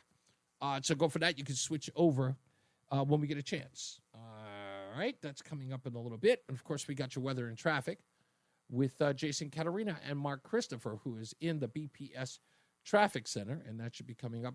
I think Roland's probably setting that up right now. There he is, setting it up right now. All right. We'll get to them. WTIC, News Talk 1080, and WTIC.com. The hour that packs a punch. It's Reese on the radio on WTIC, News Talk 1080. And we're back. Top of the hour here. In this hour, we're going to be talking to Glenn Rodriguez. He is the trainer at Canines for Connecticut Vets, and we'll talk to him about Artem, who is going to be the dog that we're going to be giving away to our Connecticut veteran, Paul. And, of course, we will get you, in fact, we'll tell you now, how you can help us get it. We got to raise $25,000 for WTIC's Canines for Connecticut Vets. It's a new name, new mission, the same mission, I should say. And we need your help. Our goal is to provide Connecticut veteran Paul with a service dog named Artem. We're raising money now through June 6th, and we have to raise $25,000. There are several ways that you can donate. You have to text Artem, A-R-T-E-M, and that is texted to 91999. Again, Artem, A-R-T-E-M, to 91999. Or you could go to WTIC.com/vet for an online link, or you can see a QR code that you can scan and donate. Please help us give our Connecticut hero this much-needed service dog. And we want to thank Russell Speeder's Car Wash for sponsoring our campaign this year and for their donation. Let's do it again. Let's get to another check of the weather and traffic with Jason Caterina and Mark Christopher in the BPS Traffic Center. Hey, sir. Reese on the radio is getting ready to drop some knowledge on WTIC, News Talk 1080. Drop it. All right, we're back. Reese on the radio, and we got plenty of news and plenty of views to get into before we get up out of here. It is important to note, again, Reese on the radio, your one-stop shop for everything. Go there right now. I'll tell you a little bit behind the scenes, sort of how the sausage is made. So I used to have this program in order for me to broadcast the show, so you can watch it the way that you do here. And I had it set up that you could watch it at reasonerradio.com. Now, of course, it goes to all of the other sites, X, Twitch, Facebook, both of my pages, and you can go there. So if you hang out there and you see the show, boom, of course, go out there and go hang out. But if you chat there, then all of them were supposed to go to one place, and they do, right? They all go to, you used to go to one place where I could see everybody. But now they no longer provide that service. They want to charge you way more money to do that. And it's a business cost, and it's per month. They wanted $500 a month. There's no way I was paying for that. That was just, no, it just didn't make sense. So I found another service. They pretty much gave the same thing, but it did one thing that the other sites couldn't do, and that was to provide one place where you can watch the show and you can chat. So you can do it right there just by going to reasonerradio.com. So we provided it for you. So if you go to reasonerradio.com, it's REESE on the radio.com, and you want to send us a message live on the show, You could do it right there, and I can see it on my screen, and I can respond to you right there, all of you, all together, and we can all hang out. Very interactive show. So you can do that. We can continue to do that for the duration. And not only that, it's pennies on the dollar what I was spending before. So I'm very, very happy to do that. So, and also, if you want to check out the Sunday show or this show immediately after with limited commercial interruption, it is also at reeseontheradio.com, which airs on Sundays at 1 o'clock, and you can get this show about an hour after it airs. So roughly about 7 o'clock your time, you can go back and listen to the show, and you can skip forward back to it and listen to the show. If you're driving somewhere and you just want to listen, you can do that all. Jen Psaki, the former White House press secretary for the Biden administration. She was there for a little while, and she left because she got a great cushy job at MSNBC. And now she's taking over for Rachel Maddow, and Rachel Maddow isn't in from Tuesday through Friday. Ratings are plummeting. No one's watching it. It's Jen Psaki, or as many of us call her, Peppermint Patty. No one's watching the show. And this video came out the other day, and I thought it was interesting because hypocrisy knows no bounds with these people on the left. And let me give a little background here. I thought about this one day, and I've thought about it often. I remember saying to myself, have you ever changed your position on something without knowing it? Like, did you inadvertently change your position on something that somebody can go back and say, hey, Reese, you didn't always think this way? I thought about that long and hard. And it made me go back to listen to a couple of shows on certain subjects to see if my point of view had changed. Like if I had my own bout of hypocrisy, and I'll listen to myself talk and I'll go, nope, still feel the same. And if I've modified, I've talked about how that progressed in some form of, some modification, in some sort of, I don't know, small way. I may have progressed on a certain thing, but I kind of feel like I'm solid in what I believe. What's interesting about people on the left is that they'll turn on a dime within moments of their position, just like that. Remember, I said they used to be a party that used to scream that there is a war on women. Chuck Schumer famously stood at the steps of the Supreme Court saying that Brett Kavanaugh and Neil Gorsuch were having a war on women by changing their vote or changing Roe v. Wade. A war on women, he said, but yet supports biological boys beating up girls in sports. How they can have both of those thought process, nobody knows, but apparently it's very prominent within the libosphere. So when I saw this by Jen Psaki, I thought it was weird. As press secretary for Joseph R. Biden, or the, figurehead, President of the United States, Joseph R. Biden, Peter Doocy of Fox News asked whether or not it was okay for the president, then President Joe Biden, to take a vacation while Americans were suffering financially, not being able to put food on the table, struggling to make ends meet. Here's how that exchange went. The president said today that he was sent here to look out for these working and middle-class families who are strained right now. So what should they read into him leaving now at this time of great personal financial hardship for so many to go to Nantucket for the week? Well, first I would say, Peter, that I hope you're spending time with your family. I'm spending time with my family, and I hope everybody in here is spending time with their families. This is a time to put politics aside, spend time with your loved ones, and talk about what you're grateful for. I will also tell you from spending some time working for this president and a past president that you are president no matter where you are. He will conduct his work from wherever he is on any vacation, on any time he is in Delaware, at Camp David, or wherever he may be spending time with his loved ones.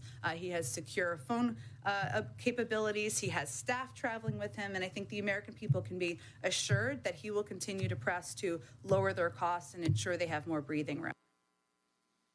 I totally agree with Jen Psaki. President of the United States, 100% can go on vacation. He's got a full staff. He's got Secret Service around him. He's got staffers around him who take no days off. Should some calamity befall the United States, the president is on it. Well, maybe not that guy, but the usual president is on it. Again, maybe not that guy. That guy's in bed by 4. But you get my meaning? I agree with her. Of course, the president, he's unlike any other person in the world. He is unlike any other public servant. Everywhere he goes, he is president of the United States. So imagine my surprise when Jen Psaki said this over the weekend. First, I want to take a moment, though, to talk about a bit about something important. And that's something hopefully you're all experiencing right now, personal time. Hopefully this holiday weekend, you're able to take some of your own personal time to reflect or be with family or friends or barbecuing or going to the pool or whatever you may be doing. If you have kids like me, personal time is very hard to come by. I certainly cherish it. However, there is at least one person who is generally not afforded the privilege of personal time. Who could that be, Jen? Who is the person who cannot be afforded personal time? It can't be the president, Jen Psaki, because 4 years earlier, the president is the president no matter where he goes. Even Joe Biden, even the incompetent, slow-walking, slow-thinking, denunct that is Joseph R. Biden is president no matter where he is. You couldn't be saying that the one person who can't afford to be or can't afford a day off is the current president of the United States. No, please don't tell me you're going to embarrass yourself by saying that, are you? And that person is the president of the United States, no matter who they are. Oh, come on. Are you kidding me? Yes, she did. And before you feel bad for any moment, this is what presidents sign up for, all of them. There are no on or off buttons for national crises or the all-encompassing responsibility of the presidency. Yeah. When you guys ask yourself why you're losing, it's because of bonehead things like that you won't even call out.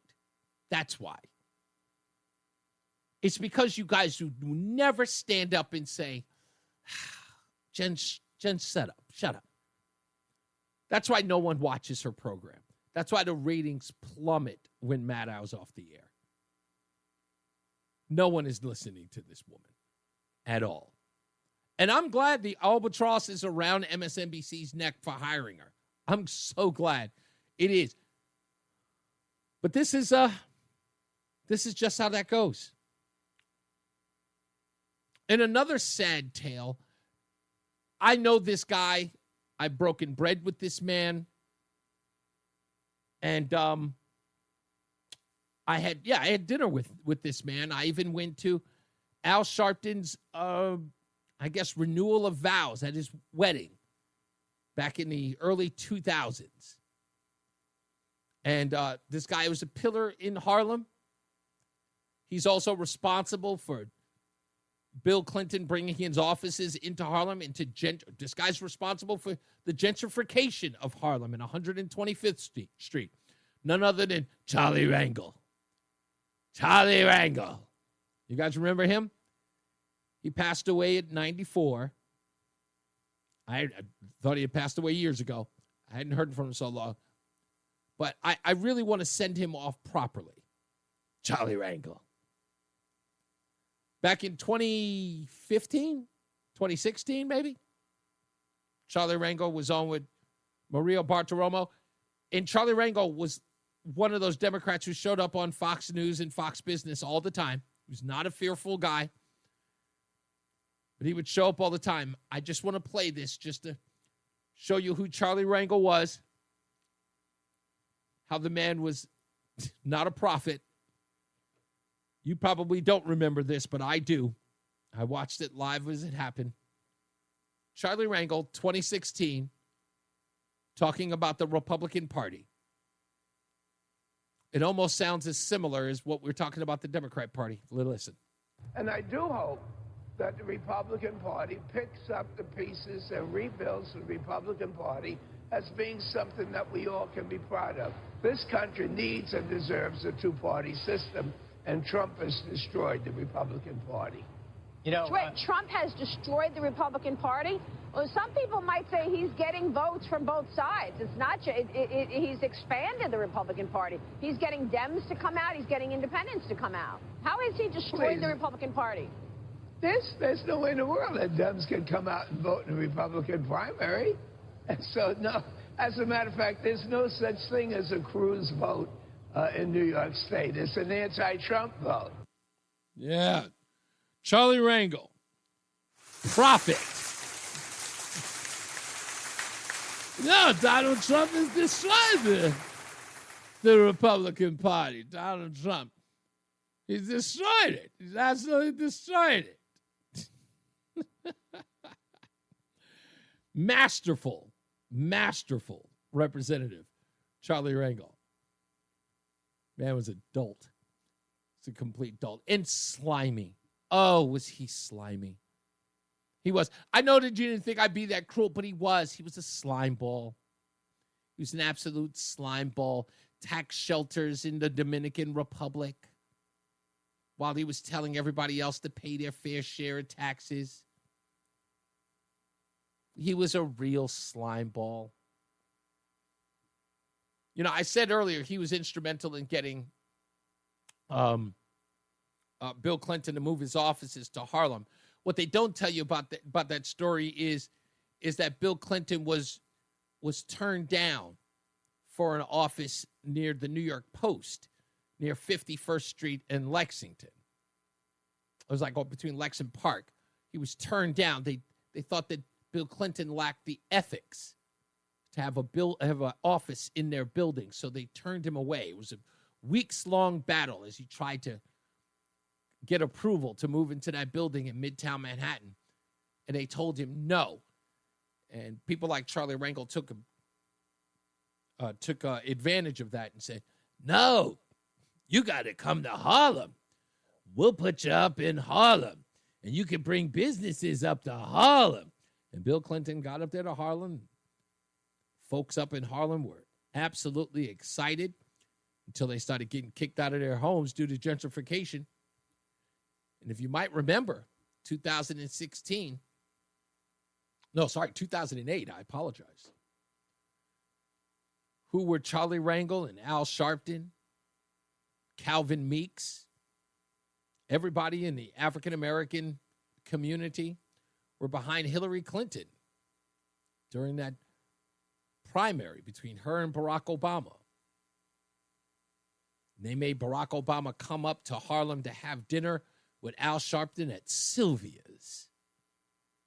So you could come there and kiss the ring so they could show their support for him. But they said, we've got to stand behind Hillary Clinton. We got to stand behind her because Bill Clinton brought his office to Harlem. We can't support Barack Obama. That would be wrong. Bill Clinton brought all those businesses to Harlem. Charlie Rangel, baby. I'll never forget that loser. God rest your soul, Charlie. God rest your soul. Let's get another check of the traffic and weather with Jason Catarinas and Mark Christopher at the BPS Traffic Center. Hey, Mark. Hey, whoa, hold up. 100 candles on the cake? Who do you think's lighting this? We're back at 3 Center Radio News Talk 1080 WTIC. Stick around. At the end of the show, we're going to be talking to Canines for Connecticut Vets trainer Glenn Rodriguez. We'll get him on the phone to talk about Artem. I hope, if I'm understanding this correctly, he is the trainer of Artem, right? Is that what we know? He is the trainer, the actual trainer of all the dogs. I don't know. Okay, well, we'll find out. We'll talk to Glenn Rodriguez. This is my first year doing Canines for Connecticut Vets, and I'm really excited because I love when, we do stuff like this. That's kind of my big thing. It's charities or giving, and that's not just a part of who I am. It's one of my favorite things to do. So as I'm doing all this other stuff behind the scene or trying to, get stuff ready, of course, I'm redesigning the website. I'm doing all this other stuff. I was looking at the calendar in Connecticut, and I'm going to need some help. Today's probably a horrible day to ask people because a lot of people are home and very few people are listening, and I get it. I'm going to mention it all week. But I want to know what events are happening each month between June, July, August, and September. And what I'm going to do is I'm going to fashion it where I'm going to be at all of those events on my own dime. I don't want anybody at the station to think, I don't know if we can afford this. No, I will do this on my own dime. I will come out and I will hang out at whatever the event is, but I need people to tell me which event it is. Now, I know I'm kind of, putting myself out there, but I want to do that. I want to show up at the event. I don't want to be the feature of anything. I just want to show up, hang out, just say, hey, I'm going to be this, there, or whatever. If you run into me, you run into me. If you don't, you don't.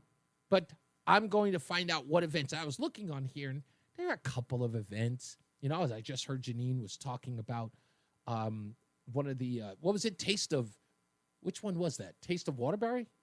Maybe I missed Hartford. Taste of Hartford. It is Taste of Hartford.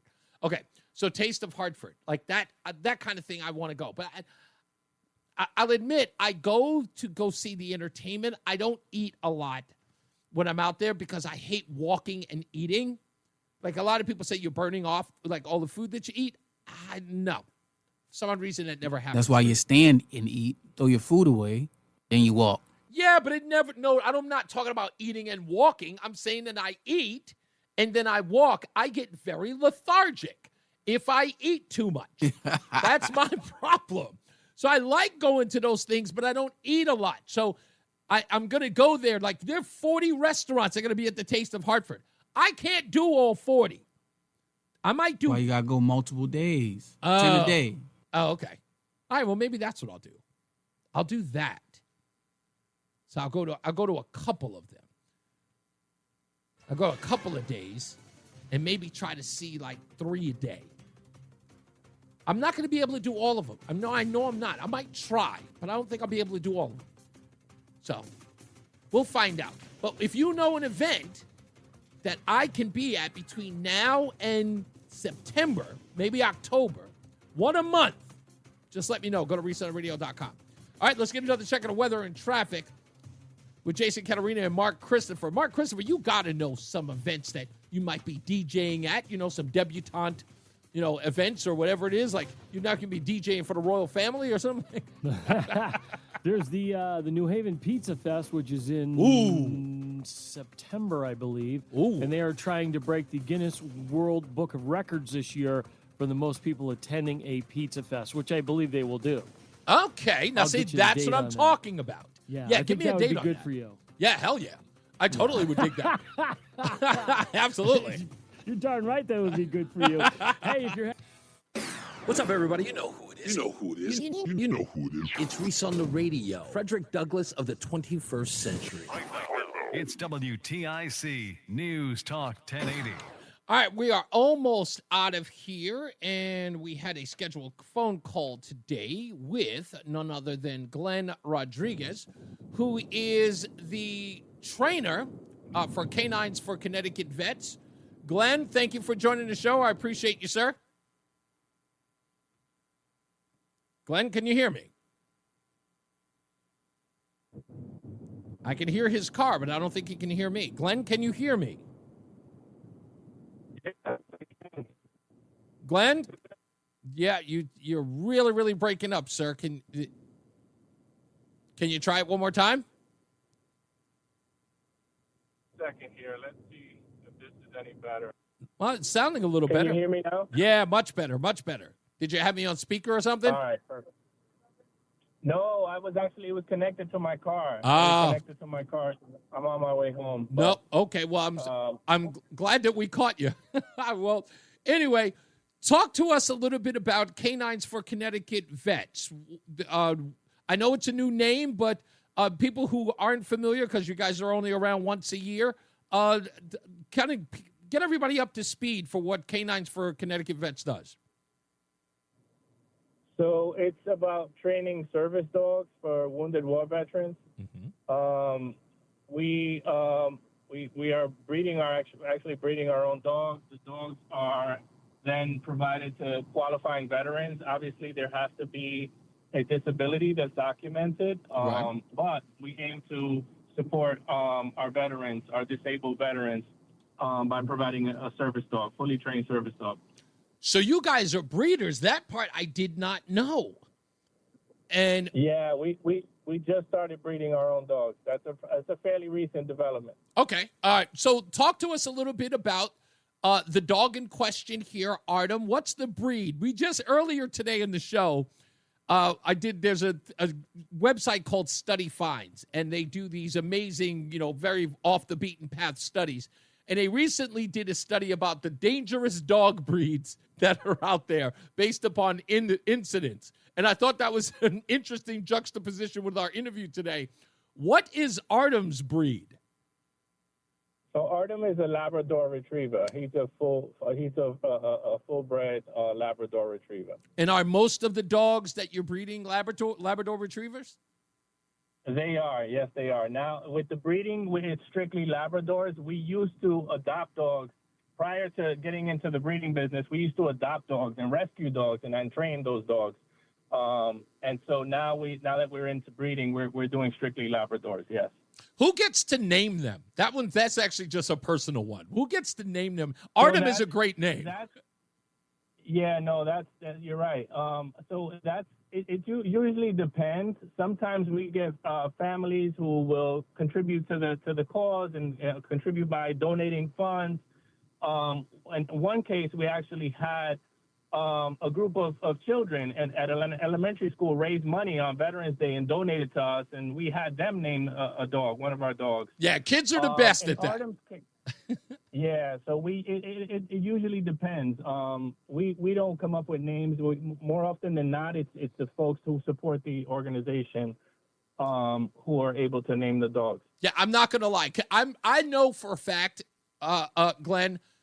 I'll tell you right off the bat, I am fantastic at naming dogs. I am hands down better than anyone who you can. I actually came up with the best name ever for a dog, and people still look at me like I'm crazy when I first did it, and then I named the dog, and they couldn't live without the name. I came up with the name Dog. Oh, my God. Tell me, is that an undeniable name? I mean, you're right. I mean, there's no getting around that one. Dog, that's it. Yeah, Dog. When I gave this little poodle that name, everyone said, "Oh, that's corny." But then after a while, it just stuck. I've always been good at It's got a ring to it when you spell it out. Exactly. I also had another dog. I had a dog named Gromit, which was named after Wallace and Gromit. And when I went to go adopt him, and he was just a wild dog, but he was he's a black lab, very, very rambunctious, gregarious, and thought that the whole world revolved around him.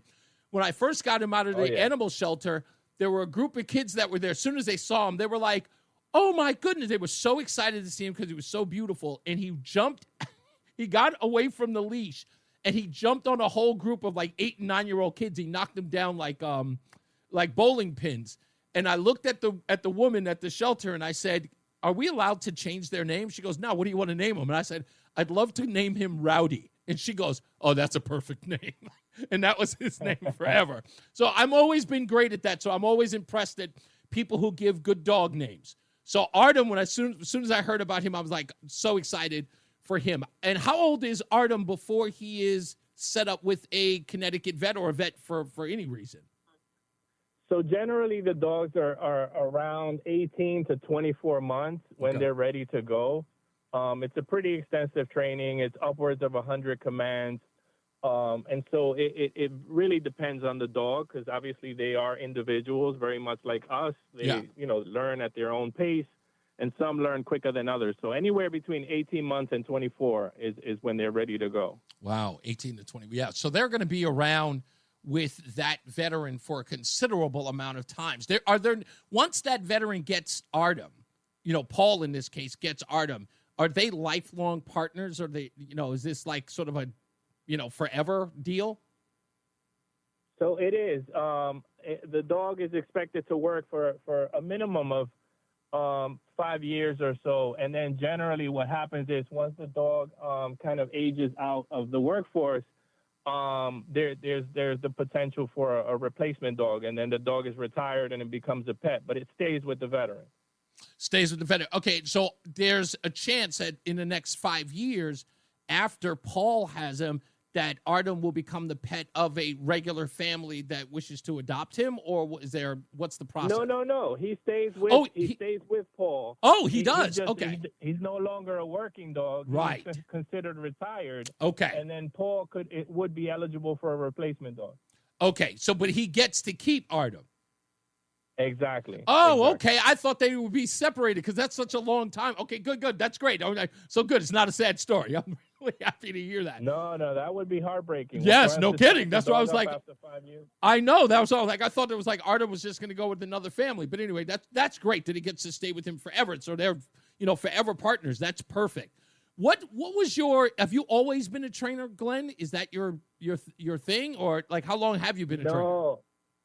No. I've been a trainer since 2011, and the organization is all about. This organization was founded on the one of the foundational principles of the organization is second chances, and so as I mentioned before, we used to adopt dogs. Yeah. And we believe that no dog and no human is disposable, and so we used to adopt dogs and train them and then pair them with someone, who the dog could potentially enhance their quality of life. And so for me, this is also a second chance. So I'm someone who was incarcerated as a young person. While I was incarcerated, I actually was able to become a certified dog trainer. Wow. And I used to train dogs for an organization by the name of Puppies Behind Bars. That's where I became certified. Okay. And since coming home, I've been working with this organization on a volunteer basis now for, oh my God, I want to say at least 6 years or so. Wow. But yeah, so it's all about second chances, and that's exemplified not only by what we used to do with the dogs, but even with the trainers and the people who volunteer and support the organization. What's it like, the process? And we're on the phone with Glenn Rodriguez, who's one of the trainers at Canines for Connecticut Vets. Glenn, what's the process of getting Artem to acclimate to Paul in the process? I know that, of course, the two of them, get together, I'm assuming, at the facility. Is there a process where the two of them are together going through a training process with you? Yes, definitely. So there is a transition where Artem will be with Paul, but he'll be training with our trainers on a weekly basis until we're able to kind of assess his ability to kind of take over. And then gradually what we do is we'll allow visits, home visits, weekends, up until we get to the point where we're like, okay, this person has all the tools that they need in order to handle this dog and make the best use of the dog. And so we're able to then kind of make the connection there more permanent. How often do you link up, dogs with veterans? We hold classes on Wednesdays and Saturdays. So we hold weekly classes. Oh, wow. And some folks are available on Wednesdays, others are available on Saturdays, but we're available every week, Wednesday and Saturday. And we meet at the Department of Veterans Affairs there on Rocky Hill. We have our base. We're pretty much have a space there where we train the dogs. Well, now I've got to reach into your entrepreneurial spirit, Glenn, if I may. As a dog trainer, do you do any moonlighting, like helping families train their dogs? Like, what's the guy, the dog whisperer? Do you have to? I do. You're talking about Cesar Milan. Yeah, Cesar Milan. My wife loves him. What ends up happening is obviously everyone wants a well-trained dog, and so we'll have families. Some of whom are families, are veterans. Some are not. But even veterans who are not eligible for a service dog, but have their own personal dog and want the dog to be a little bit more manageable. Sure. So we support those folks as well. So on Saturdays, primarily on Saturdays, I work with veterans who, many of whom are working to train their own dogs. That's really good stuff because I couldn't imagine a greater service than one, helping our vets, getting them these companions. Can everybody go online to see what Artem looks like by checking out Connecticut Canines for Connecticut Vets? The reason why is because I feel like look, we're contributing, we're trying to get $25,000 to help Artem get together with Paul. If there's a picture out there of Artem that we can see, because I think that'll motivate people. I'm already thinking, I want to see what Artem looks like. Glenn, are you there? Yeah, I'm here. Oh, There's okay. definitely pictures of Artem. There are. And folks would definitely fall in love. Artem That's is one of those dogs where, I would imagine as much. Instinct. Yeah, I would imagine as much. Well, I appreciate you taking the time, and good luck to you. We're going to check in from time and time again. I know we're got until June 6th, so I hope that everybody is successful with getting Paul with Artem. And everybody go check out Canines 4, the number 4, Connecticut Vets, and go check out. You can see a picture of Artem. That's who we're fighting for, to get Artem with Paul, our Connecticut vet. Glenn Rodriguez, thank you again. We appreciate your time. And they can contact you at Connecticut Canines for Connecticut Vets if they need to get their own dog trained, since we're moonlighting and all. Yeah, no, we're definitely available to support folks who need training, advice, suggestions, any type of support. Definitely open to having those conversations with folks and aiming to support. So you got it. Good luck. Whatever way we can help, we're here. You got it. Thank you so much, Glenn. I appreciate your time, man. Thanks for calling up. All right. No problem. Thank you, man. Thank you. Thanks for having me. My pleasure. My pleasure. Have a wonderful rest of your weekend. That was the first thing I saw that name. I said, Artem, who the heck would give him that name? It's nice to know the kids were thinking. I'd love to know what they were thinking when they gave him that name. It's a great name. It is a great name. We got to get up out of here. Let me see if I can take Glory. Lori's on the Lori in Glastonbury's on the line. Hey, Lori, real quick, what's going on? Hey, Reese, great interview with that guy. Real quick, can you specify exactly what kind of events you would be looking to attend? I would that would be helpful. Cultural, maybe some technological ones, something that's got some, some weird interest based upon stuff you already know about me. Okay, so not like you wouldn't like going to a fair or anything like that. If you're talking Renaissance Fair, I'm there yesterday. My wife loves those things. But I'm talking like your general country fair. Like I would totally go to that. Yeah, hell yeah, absolutely. Okay, all right. I then look into the Durham Fair and the Berlin Fair. Those are two really big ones during that whole fair season up here. Okay. I will look it up. I do have to get out of here, but I will check it out. Thank you, Lori. I appreciate that. Yeah, of course I do a fair. A county fair? In a heartbeat. I'm not eating any corn dogs, though. As I always say, radio is free, so we thank you for paying attention. Remember to keep JC in your hearts and in your mind. Sean Patrick, we love you and we miss you. Remember that panic is not planning, so plan your work and work your plan. Me, I'm Reese on the radio. You have a good night, pleasant tomorrow. We'll see you back here mañana. Jason Catarina's got weather. Mark Christopher is in the BPS Traffic Center getting you home. Good night, Mark. Hey, Reese, have a great night. We'll see you tomorrow. And if you are heading into the Hartford area right now. Yo. In the holla, Hartford area, saw. no problems, 84. All right. I'll see you tomorrow. Yeah, I'm trying to slide to my sister's house real quick and get me a plate. If you are traveling that's southbound right. on They're 91 barbecuing Little over Stoves there, moving probably. Yeah. They throwing a bunch of stuff on the ground. I don't eat hamburgers and hot dogs though, so I get the chicken and the ribs. Oh, down exactly. to 63. Get the good stuff. And it looks like we Yes, sir. All right, see you tomorrow. See you tomorrow. All right, everybody. It's been a pleasure as usual. And yeah, I think that's about it. Y'all stay out of trouble. And we'll see you we'll see you next time.